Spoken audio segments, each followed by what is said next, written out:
Good day, you are welcome to the Gallery TV. Here is major news at noon. I am Hadibayo Molara. Here's the news headline. Federal government introduces kangaroo judgment. Federal government introduces toll plazas, Nigerians to pay 500 naira, 200 naira per trip.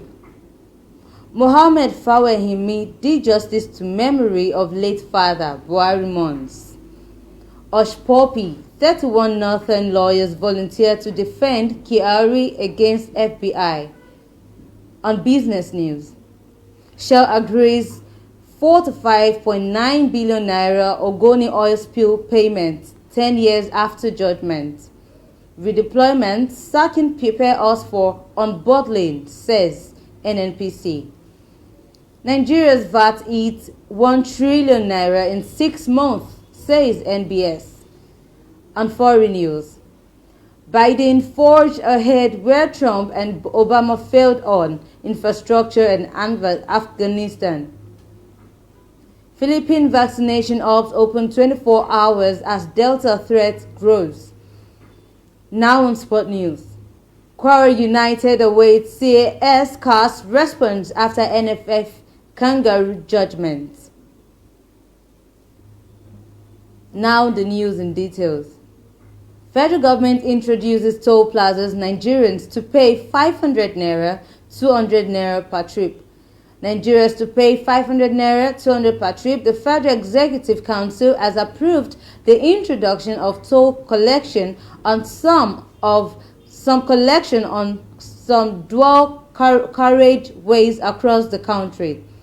This is as it exempted diplomatic, military, paramilitary vehicles, tricycles, motorcycles from the scheme. Minister of Works and Housing, Babatunde Fashola, disclosed this on Wednesday, while correspondents at the end of the weekly meeting of the Federal Executive Council presided over Vice President Yemi Osinbajo at the Presidential Villa, Abuja. The decision was made almost 2 decades after the Olusegun Obasanjo's administration dismantled all toll plazas on federal roads across the country in 2003. Fashola said his ministry presented a menu which the council approved to reintroduce toll gates on the dual carriageways of the 35,000-kilometer federal roads. These roads, he explained, amounting to only 14.3% of entire 35-kilometer stretch of federal roads that were dual carriageways and would be eligible for tolling, with vehicles paying between 200 naira and 500 naira toll per trip, depending on the brand, while diplomatic, military, paramilitary, as well as tricycles and motorcycles would be exempted. The minister added that dual carriageways represented only 5,050 kilometers out of the total of 35,000 kilometers. It said, so the total network of roads today, assuming we wanted to start today, which were not, that would be eligible for tolling on the federal network, would be 14.3% of the total network. So 85.27% will not be eligible for tolling. We have seen that most of those dual carriageways also have alternative roads, but that's why we left them. So the only exemption to single carriageway are some bridges, and they are listed in the regulation. The minister said with the FEC approving the reintroduction of toll plazas on selected roads, it is now working modalities to determine how soon the tolling system will take off. It said, the Ministry of Works and Housing represented a policy memorandum for the approval of federal roads, bridges, tolling policy, and also a regulation that will provide a legal framework for the tolling policy. So we have taken another step, so let me clear. Tolls are not going to start tomorrow, so let us be clear about that. Fashola stressed that the open tolling system to be introduced would not commence until the affected roads were motorable. Operational agreements would have to be negotiated with relevant government agencies. The minister also said to collected would not only be used to maintain the roads but also be used to construct new ones, while the toll system would be electronically driven for transparency.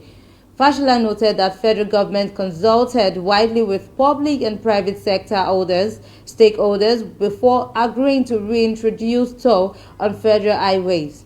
The Federal Executive Council also approved $2.54 million and $498.23 million for 4 projects in the Ministry of Power. The Ministry of Power, Sele Mamam, disclosed this on Wednesday to State House. It said, the Federal Ministry of Power also received the blessings for the Federal Executive Council by giving 4 approvals for our contract. One is the supply and installation of a motorized portable hydraulic compressor for the Transmission Company of Nigeria in favor of Mensars Intern Equipment Nigeria Limited for $502,950 plus $15,800,000.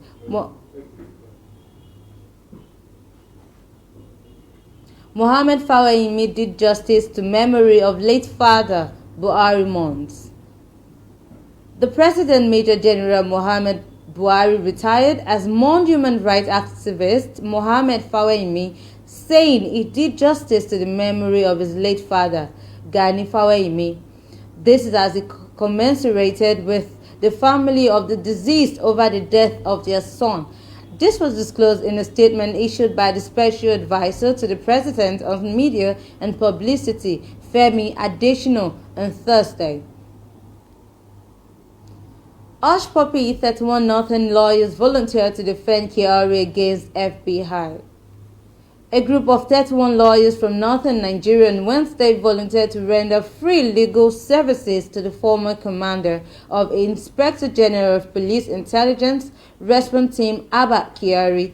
Kyari, a Deputy Commissioner of Police, is facing allegation of corruption leveled Federal Bureau of Investigation in the United States, for which he was suspended by the police. The spokesperson of the group, Sunusi Bapa Salisu, in a statement said the volunteer lawyers were drawn across all the 19 northern states and religions. According to him, the pro bono was in response to call for support for Kyari by the coalition of northern groups. The lawyers, as said, had volunteered to render free legal services for the preservation of Kyari's fundamental rights that might be potentially jeopardized by his alleged indictment by a court in the United States of America. Salisu said would critically review the procedures adopted by the FBI to get the U.S. court to indict Kyari on allegations of involvement in charges filed against a suspected fraudster, Ramon Abbas, aka Hush Puppy. He said would raise questions involving the possibility of breaches to Kyari's fundamental rights entrenched in Article 6 and 7 of African Chapter on Human and People's Rights, which essentially state that every individual shall have the right to liberty and to the security of his person. An individual shall have the right to have his cause heard. Also, the United Nations Universal Declaration of Human Rights states that everyone has charged with a penal offense has the right to be presumed innocent until proved guilty according to the law in public trial, at which he has all the guarantees necessary for the defense, he added. Now on business news. Shell agrees 45.9 billion naira Ogoni oil spill payment 10 years after judgment. The people of Ogoni in Rivers State got justice on Wednesday as the multinational oil company, Shell Petroleum Company, agreed to pay 45.9 billion naira for the losses suffered as a result of oil spills that ravaged their communities. The court endorsed decision that the momentary compensation, which was ordered by the Federal High Court 10 years ago, should be paid to the communities through their lawyers, Lucius Nwosu.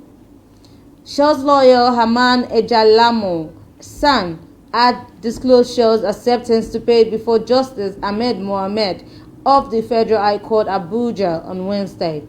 Ejalamo had also sought the permission of the court to pay the compensation through Chief Registrar of the court. However, it was finally agreed that the said sum should be paid through the lawyer to the Ogoni people. Justice Ibrahim Buba of the Federal High Court Lagos Division had on June 14, 2010 awarded the compensation in favor of the Ogoni people in a suit that was filed by them. However, the Ogoni people waived the interest on the principal sum as a concession reached upon reconciliation. Redeployment sacking prepare us for unbundling, says NNPC.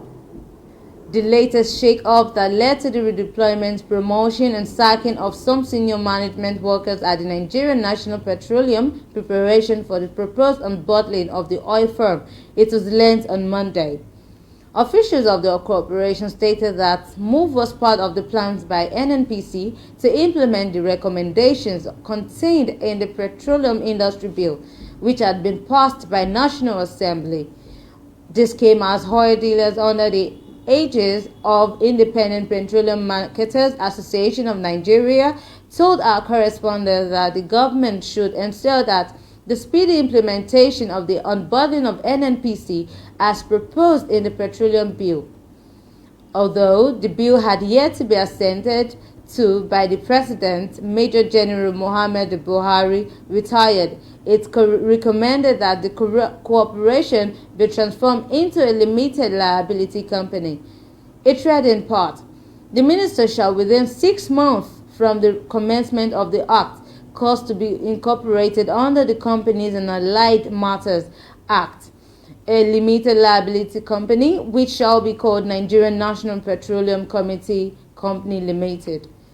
The minister shall, at the incorporation of NNPC Limited, consult the Minister of Finance to determine the number and nominal value of shares to be allotted, which shall for the initial paid-up share capital of NNPC Limited subscribe pay cash for the shares.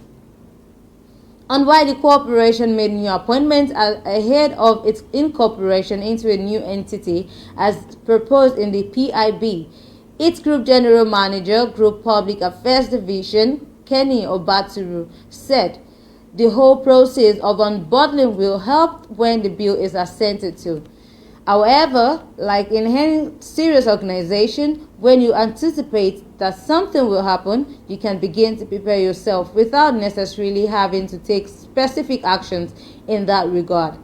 But it becomes law only when Mr. President assents to it, and it's when 5 billion naira in second quarter and 495.39 billion naira generated in first quarter.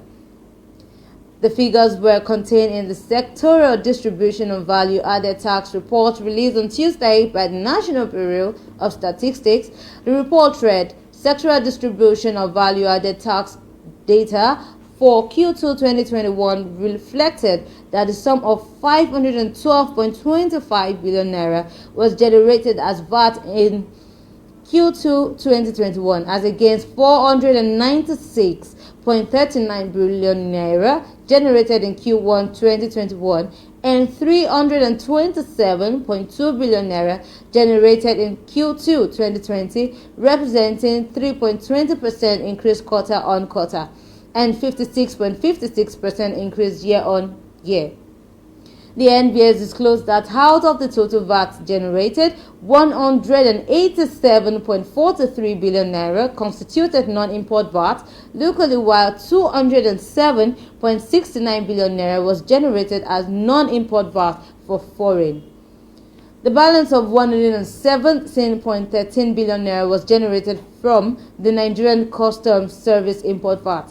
The report also noted that by sector, other manufacturing generating the highest amount of VAT with 44.89 billion naira, services which generated 29.30 billion naira, and commercial and trading 21.96 billion naira. Let's go on a short break. We'll be right back. good news to all Lagos residents, especially owners of landed properties. Payment of land use charge has now been made easy through an online platform known as Lola. Lola is Lagos online assistance platform where payment of land use charge is possible through a WhatsApp-only message on 0815-433-3883. This Lola platform, initiated by the Lagos State Ministry of Finance, will make the payment of land use charge possible anytime, any day, and anywhere without any third-party involvement. For more information, please visit www.lola.ng or luc.lagostate.gov.ng. Lola, the easiest way to pay your Lagos State land use charge. Always remember, ìgbéga ìpínlẹ̀ Èkó àjùmọ̀ṣe ni.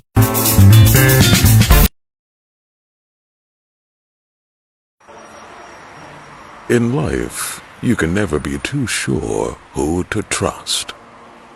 This is the story of Mrs. Ungazi. Mrs. Ungazi just wants to use the ATM. Good afternoon, Mama.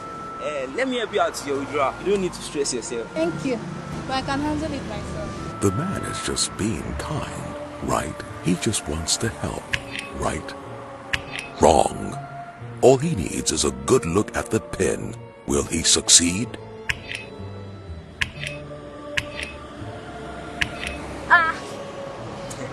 Oh, to my IG fans, I say, sorry. Do not share your card pin with anyone. Keep your account information private and ensure no one is watching you while you enter your pin. UBA, Africa's global bank. Still on news at noon, now on foreign news. Biden forged against where Trump and Obama failed on infrastructure and Afghanistan.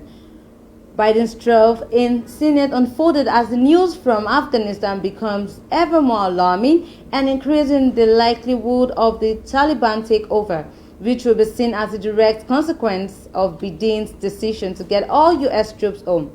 It may also as a humiliation and a sign of weakening U.S. power. The lightning advance of the Taliban, routed by U.S. troops 20 years ago for harboring Osama bin Laden, has shocked everyone in Washington. It has now seized 9 provincial capitals, including the country's second largest city, Kandahar. Foreign embassies are discussing down her now. There are signs that the capital, Kabul, could tumble, ending a democratic dream bought with the blood of thousands of Americans. Any equivalent pictures of U.S. helicopters were leaving the roof of the U.S. Embassy in Saigon in retreat from Vietnam War could become emblematic of Biden's presidency. Just as much as possible future bipartisan, signing the ceremony with Republicans of the White House for the infrastructure bill. The potential downsides of an Afghan withdrawal help explain why former Presidential Barack Obama and Trump eventually decided they couldn't refer or fulfill their ambitions to end the war. American, it is best time to focus on nation building here at home, Obama said in a speech from the White House in June 2011, when he announced that the world pulled 10,000 troops from Afghanistan by the end of that year. But at the end of his second term, the former president trimmed his own last effort to win down the war. He could keep 8,400 troops there until he left office. He justified his decision by asking the security situation was precarious amid the Taliban gains and that the Afghan government needed more time to build the forces. Trump was not less enthusiastic about the ordering American forces home, having seized on U.S. exhaustion with a decade and a half foreign wars to help drive his 2016 election campaign. The Philippine vaccination opens 24 hours as Delta threat grows. People are screened to get Moderna COVID-19 vaccine in a school-town vaccination site that operates 24/7 in Manila, Philippines on August 10. Vaccination centers across the Philippine capital, Manila, are trying to speed up inoculation rates, including by staying up within 24 hours to help combat a sharp rise in COVID-19. Infection linked to the spread of the highly contagious Delta variant, with just over 10% of the country's 110 million people fully vaccinated. Millions remain vulnerable to infection amid efforts to fully immunize up to 70 million before the year ends. Movement in Metro Manila, an urban sprawl of 16 cities, home to 13 million people, has been restricted to try contain the Delta variant, which was first detected in India.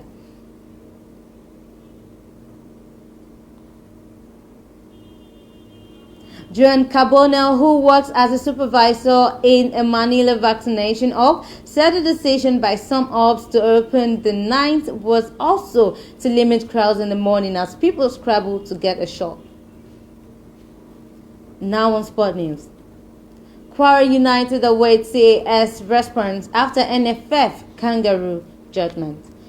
General Manager Kwara United FC Bashar Badawai says they are waiting for a swift response from the Court of Arbitration for Sport ahead of the CAF Champions League and Confederation Cup draws on Friday. The Harmony Boys rejected the Nigeria Football Federation Appeals Committee ruling, which awarded 3-point goals to Rivers United in their NPFL tie against Jigawa Golden Stars. The decision meant Rivers, who were 6th with 62 points, climbed up to second place with 66 points, overtaking Eyimba while on the goals difference, while Kwara slumped to 4th place, despite initially ending the season with 65 points and 20-plus goals difference, which guaranteed them 3rd place on the final NPFL table and a CAF Confederation Cup ticket, with CAF announcing that the draws for the preliminary rounds of the 2021 vs 2022 Champions League and Confederation Cup will take place on Friday in Cairo. Bashar is hopeful justice would be served on time. The appeals committee made their judgment open on Tuesday and said it still denies us our chance and we are seeking justice from CAS, but it depends on the timing, it said. We await a quick response from the CAS, be it positive or negative, because immediately after the Kangaroo judgment on Tuesday by the Federal Committee, we filed the case and it is on the table of CAS, and all they wait for now is the response, and we hope that the timing will be perfect. And that will be all on news at noon. Also join us live on Major News at 4. Thanks for joining us. I am Adebayo Molera.